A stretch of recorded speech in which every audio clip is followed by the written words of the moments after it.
না হওয়া ফিনালিজমেটাই হবে বিশ্বকাপের ফাইনাল। কে ভেবেছিল এমন গল্প? এরকম আরও অনেক গল্প নিয়েই আজকের আলাপ। সো ডিরেক্ট ম্যাচের আলাপে ঢুকি। অনেক গল্প হবে। প্রথমেই বলতে হয় একটা লাতিন ফুটবল, একটা হচ্ছে ইউরোপের ফুটবল। দুইটা দুই ধাঁচের ফুটবল, বাট আর্জেন্টিনা কিন্তু ইউরোপের মানে স্প্যানিশ ফুটবলেরও অনেক কিছু তাদের নিজেদের মধ্যে অ্যাডপ্ট করে। আর পাশাপাশি লাতিনের যে ফুটবল সেটা তো আছেই।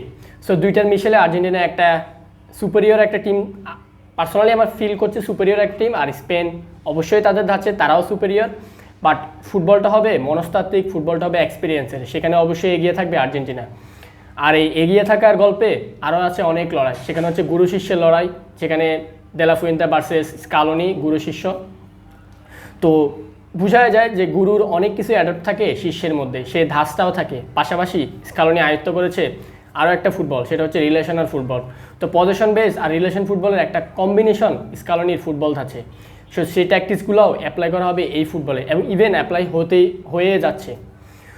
তো দুই দলের যদি শক্তিমত্তা বা দুই দলের খেলার ধরন নিয়ে প্রথমে কথা বলতে হয়, সেটা হচ্ছে স্পেন স্বভাবতই হচ্ছে তারা যে ট্রায়াঙ্গেল তারা ক্রিয়েট করছে, এটা খুবই দুর্দান্ত একটা ট্রায়াঙ্গেল। সেখানে লাপোর্তে, কুবার্সি এবং রদ্রির ট্রায়াঙ্গেলটা বারমুডা ট্রায়াঙ্গেলের মতো।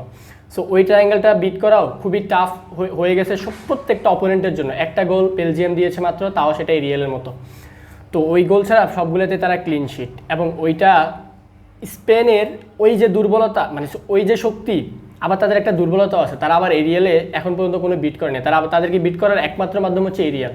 আর যেখানে এগিয়ে আর্জেন্টিনা কেবল এরিয়ালে আর্জেন্টিনা খেলতো না, একদমই খেলতো না। কিন্তু এই টুর্নামেন্টে আর্জেন্টিনা নতুন একটা জিনিস তাদের মধ্যে অ্যাডপ্ট করেছে, সেটা হচ্ছে এরিয়ালে ভালো করা ক্রস এরিয়াল। আর্জেন্টিনার যে কামব্যাকের গল্প, সেই কামব্যাকের গল্পের 100% পুরোটা জুড়েই সেই এরিয়াল এবং ক্রস আর উইংয়ে লাস্টে চেপে যাওয়া। স্পেনের যেখানে দুর্বলতা, আর্জেন্টিনা সেখানেই শক্তিমত্তা। সো এই জায়গায় আর্জেন্টিনা অবশ্যই অ্যাডভান্টেজ পাবে। ইভেন তারপর হচ্ছে ধরা যাক তাদের যে মেইন স্কোয়াডটা, সেখানে রদ্রি, ফ্যাবিয়ান রুইজ আর হচ্ছে ড্যানি অলমো তো সুপার। স্পেনের জার্সিটা গায়ে জড়ালে মনে হয় যেন কী যেন ভর করে তার মধ্যে, সুপার। সো ওই কম্বিনেশনটা, ওই ট্রিওটা ওইখানেও থাকবে ত্রয়ীটা। এখন এখানের ফ্যাবিয়ান রুইজ কেন নামতেছে? তার ফিজিক্যালি অ্যাবিলিটির জন্য, তার হচ্ছে কুইক ট্রানজিশনের জন্য নামতেছে। এই জন্য পেদ্রি পরে নামে। পেদ্রি নামে হচ্ছে খেলাটা স্লো করার জন্য লাস্টের দিকে এসে, যখন তার প্রয়োজন। সো ফ্যাবিয়ান রুইজ এই জায়গায় প্রথম চয়েস। আর সামনের দিকে অবশ্যই লামিন ইয়ামাল, এই পাশে যেহেতু অ্যালেক্স বায়ানা শুরু করতেছে, সামনে ওয়ারজাবাল। তো নিকো প্রথম দিকে তো নামতেছে না, পরে নামবে। অ্যান্ড দেন এই টিমের অনেকের কাছে অনেকের মেন হইতে পারে। আমার কাছে লামিন হইতে পারে, লামিন, নিকো সবাই, বা কুবার্সিও এখন মেইন ম্যান। বাট আমার কাছে এই টিমের সবচেয়ে বড় মেইন ম্যান রদ্রিকে বিট করতে পারলে আমার মনে হয় স্পেনের যে ফুটবল, স্পেনকে বিট করার মূল মন্ত্রই হচ্ছে মিডফিল্ড কন্ট্রোল। আর সেটার মধ্যেই এই রদ্রি হচ্ছে মেইন ম্যান। শুধু মিডফিল্ডের মেইন ম্যান না, পুরো টিমের কোর ম্যান হচ্ছে রদ্রি। সো রদ্রিকে বিট করতে হবে সবার আগে। রদ্রিকে বিট করতে পারলে স্পেনটা অনেকভাবে স্পেনকে কাবু করা সম্ভব। যে মেন্টাল প্রেশারটা স্পেনকে দিতে পারে না ফ্রান্স, মানে স্পেন যে মেন্টাল প্রেশারটা ফ্রান্সের উপর অ্যাপ্লাই করছে, সেটাই আশা করি অ্যাপ্লাই করতে যাচ্ছে আর্জেন্টিনা স্পেনের উপর। সেটা কীভাবে? ওই যে বললাম ইউরোপ এবং লাতিনের একটা কম্বাইন্ড। সেই লাতিনের কম্বাইন্ডের একটা মূল অংশ হচ্ছে ডার্টি ফুটবল। সেই ডার্টি ফুটবলটাই আর্জেন্টিনা খেলবে, অবশ্যই খেলবে।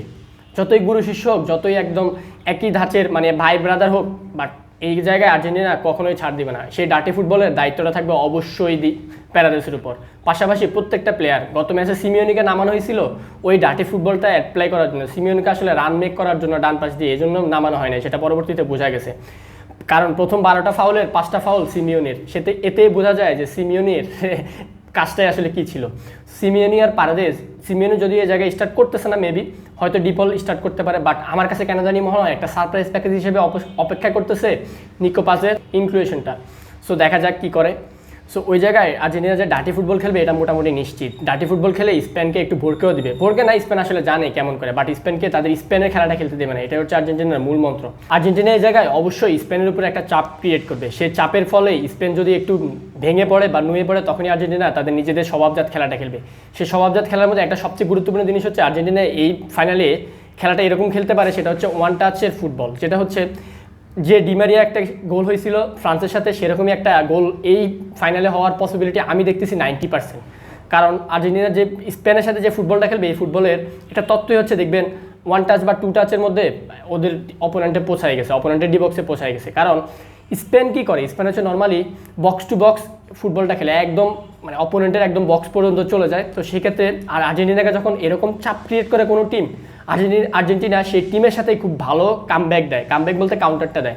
ওই কাউন্টারের একটা গল্প লিখতে যাচ্ছে সেম ডিমারিয়া স্টাইলের একটা গোল। আমি এইখানে এই ম্যাচে অন্তত 90% বলতে পারি যে এরকম একটা গোল আর্জেন্টিনা দিতে যাচ্ছে। সো দেখা যাক ম্যাচের মধ্যে কি হয়। আর যে রিলেশনাল ফুটবলের কথা বললাম, এই জায়গায় আর্জেন্টিনা একটা জায়গায় খুব একটা ওভারলোড করে রাখতেছে, সেটা হচ্ছে রাইট সাইডে। সেখানে দেখা যায় যদিও রাইট ব্যাকে মলিনা নামে, বাট ডিপল যদি থাকে, ডিপলই ম্যাক্সিমাম টাইমে হচ্ছে একদম রাইট সাইডের একদম দাগ বরাবর সে দাঁড়ায় থাকে, মানে রাইটের। আর মলিনা যদি ম্যাক্সিমাম টাইমে হয়তো সে মাঝে চলে যায় বা হচ্ছে ওভারল্যাপ করে উপরে উঠে যায়। সো ডিপল বা সিমিওনে গত ম্যাচে নেমেছিল একই রকম রোলে তাদের দেখা গেছে। সো এবার ওভারলোডের কারণে দেখা গেছে মিডের প্লেয়ারগুলো মিডের মধ্যে একটা জটলার মতো করে রাখে, আর লেফট সাইডে শুধু ট্যাগলাফিকোস একা পড়ে থাকে। ওই জায়গায় লামিনের ইন করার একটা সম্ভাবনা থাকতে পারে। রিলেশনাল ফুটবলের সবচেয়ে বড় অসুবিধা হচ্ছে এই জায়গায়, একটা জায়গায় খুবই ফাঁকা স্পেস থাকে। সো আর্জেন্টিনা ওই জায়গায় একটু নজর দেওয়া লাগবে লামিনকে বিট করার জন্য। সো বাট আমার মনে হয় আর্জেন্টিনা এই জায়গায় সফল অবশ্যই হবে, কারণ ওই জিনিসটা তো আজ স্কালোনি সাহেবের মাথায় অবশ্যই আছে। সব কিছু মিলে আমরা জমজমাট একটা ম্যাচ দেখতে যাইতেছি। আরও একটা জিনিস যেটা বলতে হয় সেটা হচ্ছে লিওনেল মেসির একটা ফ্রি কিক গোল এখনও বাকি রয়ে গেছে। এমিলিয়ানো মার্টিনেজেরও একটা ভালো দিন দেখার অপেক্ষায়, মানে এমিলিয়ানো মার্টিনেজের এখনও কোনো গেম কিন্তু এই পর্যন্ত যায় নাই। সো সব কিছু দেখার অপেক্ষায় আছি। আর স্পেন টিমকে কাবু করতে হলে এরকম আর্জেন্টিনা টাইপের ফুটবলটাই যথেষ্ট। এখন আর্জেন্টিনা এই ফুটবলটা মানে কতটুকু অ্যাপ্লাই করতে পারতেছে সেটা হচ্ছে দেখার বিষয়। আর আমি মোটামুটি একটু বলতে পারি আর্জেন্টিনা ওই ফুটবলটা 100% অ্যাপ্লাই করেই ম্যাচটা জিততে যাচ্ছে। আপনার কি মতামত সেটা জানাতে পারেন, কোথায় কোন ল্যাকিংস আছে বা কোথায় কি ভুল আছে সেটাও বলতে পারেন। Thank you.